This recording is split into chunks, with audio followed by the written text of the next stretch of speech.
जळगावमधल्या केळी उत्पादकांसमोर इकडे आड आणि तिकडे विहीर अशी परिस्थिती निर्माण झाली आहे। जळगाव जिल्हा केळी उत्पादनामध्ये अग्रेसर जरी असला तरी यावेळेला उत्पादनात मोठी घट झाली आहे आणि त्यामुळे केळी उत्पादक शेतकरी चिंतेत आहे।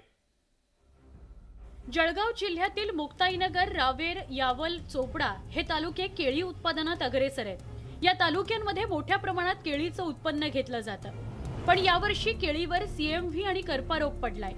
त्यासोबतच हवामानातला बदल, थंडी यांच्या एकत्रित परिणामानं केळी उत्पादनात यावर्षी मोठी घट झाली आहे। त्यामुळे केळी उत्पादक शेतकऱ्यांना तोटा सहन करावा लागतोय।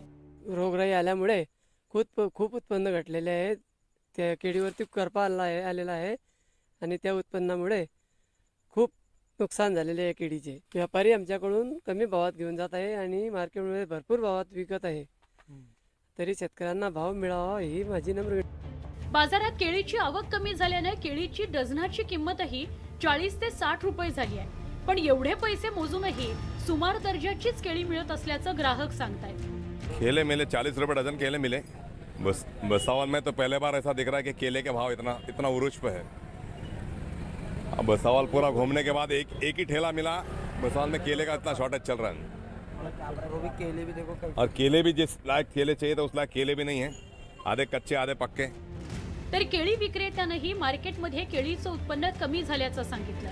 यहाँ भुसावल के अंदर अभी केले इतने महंगे हो चुके क्या माल मिलना बहुत मुश्किल हो रहा है। हमें आज भुसावल के अंदर केला हमको 250 रुपये जाली मिल रहा है, मतलब हमारी खरीद हुई जा रही है 30 रुपये दर्जन, 25 रुपये दर्जन। क्योंकि जलगांव ज़िले के अंदर अभी जो केला सप्लाई होता है, जैसा कि अभी केले का भाव चल रहा है 2700 रुपये कुंटल, 2200 रुपये कुंटल केला। एका बाजूला उत्पादन घटलं म्हणून शेतकरी चिंतेत आहे, तर केळी महाग मिळतात म्हणून ग्राहकांच्याही खिशाला झळ बसतेय। अशा दुहेरी संकटाची स्थिती केळी उत्पादनात अग्रेसर असलेल्या जळगावात पाहायला मिळते। याचा परिणाम आता उर्वरित महाराष्ट्रातल्या केळी व्यवसायावरही होण्याची शक्यता आहे। जळगावहून इम्तियाज अहमदसह ब्युरो रिपोर्ट, न्यूज 18 लोकमत।